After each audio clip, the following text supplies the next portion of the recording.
Dogs ని చంపేశారు. ఏం చేశారో కుక్కలు మీకు? ఈ లా స్టూడెంట్స్ కి నేను అడుగుతాను, మీరు లా చదువుతున్నారు కదా, సో యాక్సిడెంట్స్ జరుగుతున్నాయి, మీరు రోడ్ సేఫ్టీ కోసం, పాట్ హోల్స్ కోసం, హెల్మెట్స్ కోసం, డ్రంక్ డ్రైవ్ కోసం ఏం చేస్తారు మీరు?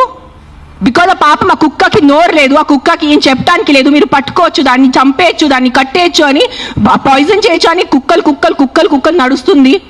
సెప్టెంబర్లో నడుస్తుంది. నేను చూసాను, నేను ఎక్కడ బయట రాలేదు, నేను ప్రెస్ కాన్ఫరెన్స్ చేయలేదు, నేను కామ్గా ఉన్నాను. I'm doing my rescue work. నా ఎన్జిఓ వాళ్ళతో కూడా నేను మాట్లాడాను. Let law take its course. Law is there, we should not fight against law. ఏదో ఒక సుప్రీంకోర్టు వాళ్ళు పెద్దవాళ్ళు, పెద్ద జడ్జెస్ ఏదో ఆలోచించుకొని ఏదో చేసి ఉంటారు. కానీ వాట్ ఈస్ దిస్ హ్యాపెనింగ్?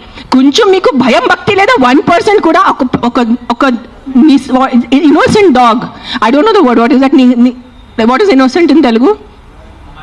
అవే కాదు, like someone who can't protect themselves. నిస్సాత ఉన్న కుక్కని మీరు చంపేస్తున్నారు. ఏంటిది? మొన్న చూసాను, సర్పంచ్ 500 కుక్కల్ని చంపారు. 500. ఆ కుక్కలు డెడ్ బాడీ ఇట్లా పెట్టుకొని ఇట్లా నుంచొని ఫోటోగ్రాఫ్స్ తీస్తున్నారు. మీకు 1% భయం లేదా? కర్మ అని ఏదైనా ఉంటుందా? నాకు మిగతా రిలీజన్స్ గురించి తెలీదు, నాకు నా రిలీజన్స్ గురించి తెలుసు. మీరు గుడికి వెళ్తారు, ఆ శివుడిని అభిషేకం పెడతారు. కాలభైరవ్ టెంపుల్స్ లో చూస్తున్నాను, 1000 మంది కాలభైరవ్ టెంపుల్లో ఉన్నారు. కాలభైరవ్ ఎవరు? కుక్క ఉంటుంది అక్కడ. వాళ్ళని మీరు పూజించి వాళ్ళ కుక్కని చంపేసి ఆ దేవుడు ఏం చేస్తారు? మీకు కొంచెం భయం ఉందా? మీకు మీ ఫ్యామిలీకి కొంచెం ఆ తల్లిదండ్రి చేసిన పాపాలు పిల్లలకి తగులుతాయి. When you're killing innocence, hundreds of innocence dogs, trust me, I am giving you my word, karma will be there, karma will hit you. I am not saying all dogs are good. నేను మళ్ళీ చెప్తాను, yes there are aggressive dogs. Dogs వల్లే ఏదైనా చిన్న బిడ్డ చనిపోయినంటే, నేను కూడా తల్లి, నాకు తెలుసు. ఈరోజు నా బిడ్డకి కుక్క కరిస్తే నాకు తెలుసు ఆ బాధ ఎంత ఉంటుంది. కానీ మీరు చెప్పండి, ఇంతమంది మనుషులు, మెన్, ఆల్ ఆఫ్ యూ, ఇక్కడ మెన్ ఎక్కువ ఉన్నారు, మగాలు ఎక్కువ ఉన్నారు. మగాలు రేప్ చేస్తారా లేదా? మగాలు మర్డర్ చేస్తారా లేదా? సో మీరు అందరు మర్డరర్సా? మీరు అందరూ రేపిస్తా? మీ అందరినీ నేను పెట్టాలా జైల్లో? చెప్పండి, మీ అందరినీ చంపేయాలా? కాదు, మగాలు రేప్ చేస్తారు, మగాలు మర్డర్ చేస్తారంటే మీ అందరు మగాల్ని పట్టుకొని నేను చంపేస్తే ఎలా ఉంటుంది చెప్పండి? బుద్ధి ఉందా కొంచెం? 5 కుక్కలు కరిస్తే మీరు మిగతా 100 కుక్కల్ని ఎందుకు చంపుతున్నారు? కొంచెం బుద్ధి వాడుకోండి. నా బుద్ధి ఇచ్చారు కదా, బుద్ధితో పుట్టారు కదా ఈ సింబాయిసిస్ లా కాలేజ్ వాళ్ళు. కొంచెం బుద్ధి ఉందా లేదా మీకు? ఎవరు? కర్నల్ సెంథిల్ అని చదివిన వ్యక్తి కదా ఆయన. అస్సలు సెన్స్లెస్ నడుస్తుంది. నేను కామ్గా ఉన్నా. సెప్టెంబర్, అక్టోబర్, నవంబర్, డిసెంబర్ నేను కొంచెం నా ఇన్స్టాగ్రామ్లో పెడుతున్నాను, వదిలే. Law is they are more intelligent than me, they are more educated than me, they are more experienced than me. వాళ్ళు కరెక్ట్గా చేస్తున్నారు, కామ్గా ఉన్నాను. కానీ ఈ లాస్ట్ 10 days చూసి నాకు నిజంగా గూస్ బంప్స్ వస్తుంది నాకు.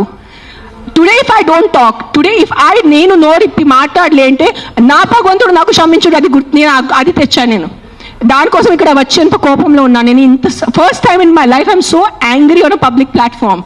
మీరు ఎన్నిసార్లు must have seen my interviews. I talk about life, I talk about plastic, I talk about philosophy, I talk about my films, I talk about my kids. కానీ ఇంత బాధ ఎలా చంపేస్తున్నారు? I can't, my mind is not. Morning చూసాను, Symbiosis law college, sterilised, non aggressive 40 dogs were killed ruthlessly. How? మీకు night నిద్ర ఎలా పడుతుంది? మీకు నిజంగా మీ చిన్న పిల్లలకి కుక్కలు కరుస్తున్నారంటే దాని గురించి ఆ ఏరియా వరకు చూసుకోండి. ఏ అగ్రెసివ్ డాగ్ ఉంది దాన్ని లొకేట్ చేయండి. నాలాంటి ఎన్జిఓ వాళ్ళని కాంటాక్ట్ చేయండి. We will take the dog. నేను తీసుకెళ్తాను. ఆ కుక్కని ఎక్కడ షెల్టర్లో పెట్టాలా, లేదంటే ఆ కుక్కని ఎక్కడైనా ఫామ్ హౌస్లో ఒక్కటే పెట్టాలా, నేను చూసుకుంటాను. నాలాంటి వాళ్ళు ఎంతమంది ఉన్నారు. We're there to help you. But ఒక్క కుక్క తప్పు చేస్తే ఆ ఒక్క కుక్క తప్పుకి మీరు 100 కుక్కల్ని చంపేస్తున్నారు. Not all dogs are bad. That is, please understand, if some universe has made you, some God, you belong to some religion over here. If that God has made you, that same God, a same భగవంతుడు ఆ కుక్కల్ని జన్మించారు, అది గుర్తుపెట్టుకోండి. కుక్కలు ఎక్కడ వేరే ప్రపంచం నుంచి రాలేదు. అదే దేవి, అదే శివుడు, అదే కాలభైరవ్, అదే దుర్గాదేవి, వాళ్ళే సృష్టించారు కదా కుక్కల్ని మీతో పాటు. సో మీకు ఒక్కటే హక్కు ఉంది, ఆ కుక్కకి హక్కు లేదా? ఏంటి మీరు చేస్తున్నారు? కొంచెం ఆలోచించుకోండి. అట్లీస్ట్ 1